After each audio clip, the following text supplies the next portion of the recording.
Hi guys, and welcome back to CNC Farm. I am Ashley if you're new here, and as always, thank you guys so much for stopping by to check us out.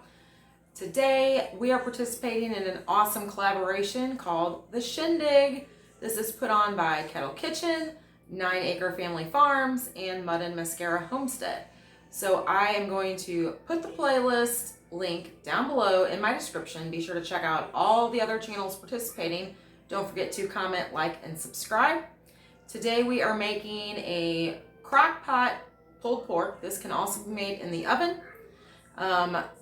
This is an awesome recipe. I've made it several times. Super easy. Can't go wrong. So right now I'm gonna show you how we do this. Let's go. First we're gonna mix up our dry rub for the pork. This is gonna be 1/3 cup of packed brown sugar, tablespoon kosher salt, 2 teaspoons of black pepper,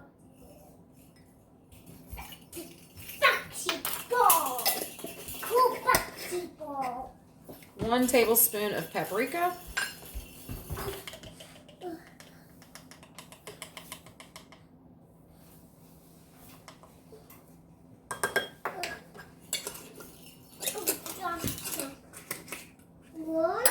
two teaspoons of garlic powder,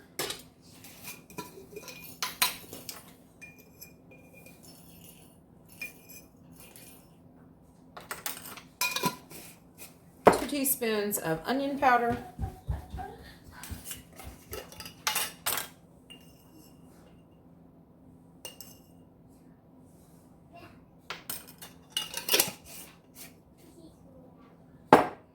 and it calls for 1 teaspoon of cayenne, and we are going to actually cut that in half,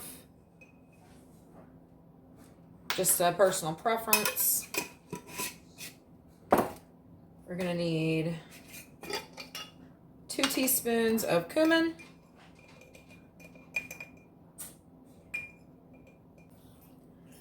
1 teaspoon of chili powder, and it also calls for 1 teaspoon of dry mustard. When I looked, all I had was hot dried mustard. I was all out of my regular, so I am going to put a little bit of regular mustard on the actual rub and marinate when I do the pork. So I will show you that. So you just want to mix this all up, and then you're going to want to reserve 3 tablespoons of the seasoning mix. Now I'm adding 3 tablespoons of olive oil,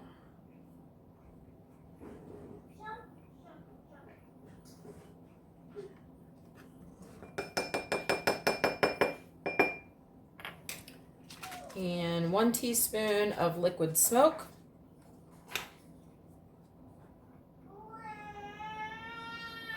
and I'm just eyeballing this. And here's where I'm going to incorporate the lack of dry mustard. I'm going to put about 1 teaspoon of regular yellow mustard in here and give that a good stir. Now you are just going to want to rub this over all the sides of your pork.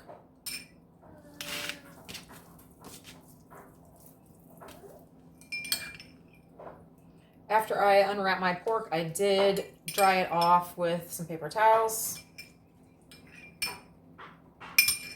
Now you're going to take all of the seasonings, with the exception of the 3 tablespoons that you set aside, and you are going to rub all of this into your meat. And like I said, I have a little bit extra, so we'll see how that goes. You're just going to want to rub this into all sides of the meat, pressing lightly. So the roast has been sitting in the refrigerator marinating for over 24 hours now. I'm going to go ahead and add a little bit of oil to the pan, and I'm going to preheat this on medium, and then we're going to sear all the sides of the roast before we put it into the crock pot. Now is when you're going to use your reserved 3 tablespoons of the seasoning that you set aside. you're going to want to just cover just what you did before. You're going to put this on the roast prior to putting it in the pan to sear it. So let's get this covered.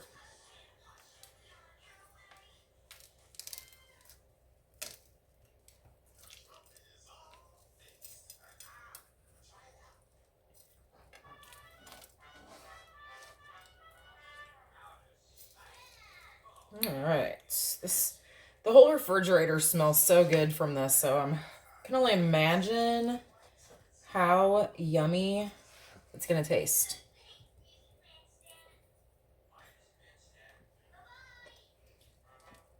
I actually make this a lot, not this specific seasoning. This is my first time making this exact recipe with this seasoning, but I'm gonna put the link to this recipe in the description. And I can say that this website and place that I got this recipe from, I think it's called the Food Charlton. I will have to, like I said, I'll put this in the description.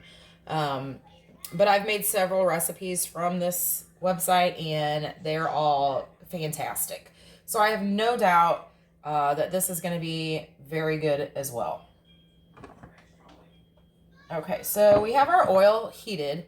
Now I do want to note, so I've been playing with the filters on my camera because I film on my camera. I don't have, you know, like a video camera. I do everything on my phone.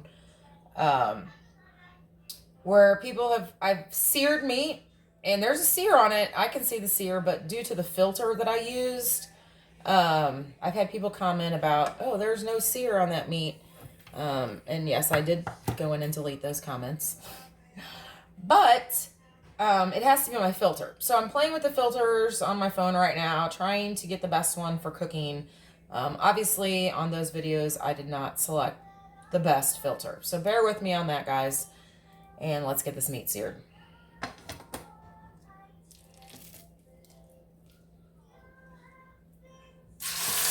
Oh, hear that sizzle. And you're going to want to do this about 2 minutes on each side. Our roast is done. I'm going to go ahead and move this to the crock pot. It is seared on all sides. Now this crock pot,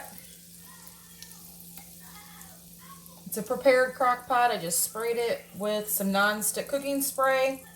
There is no water or liquid required in this.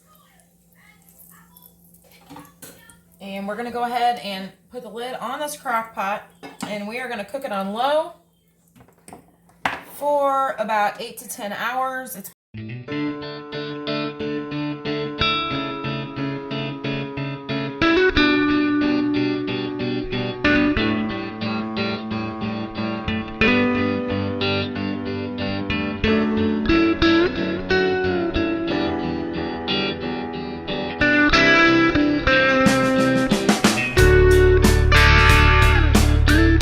We've got our pulled pork, our homemade sauce. I've already got one on a bun. And another reason why I love this recipe is because if you're not a fan of barbecue sauce, this is kind of like a dry rub too. So you could even use this seasoning as a dry rub, you know, on the grill, what have you. But definitely it could be eaten without, I will probably eat mine without barbecue sauce. It can be eaten with or without the barbecue sauce. So we are going to put some of this sauce, drizzle it over here now.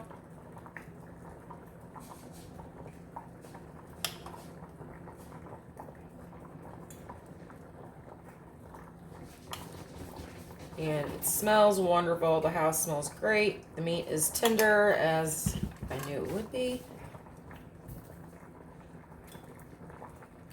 There is one of my husband's pulled pork sandwiches. So special thanks to Kettle Kitchen, Mascara Homestead, and 9 Acre Family Farms for hosting this awesome collaboration. Such a great idea. We are going to have so many great recipes. I'm going to put the link to the playlist in my description below as well. And as always, thank you guys so much for stopping by to check us out. And until next time, everyone have an awesome day.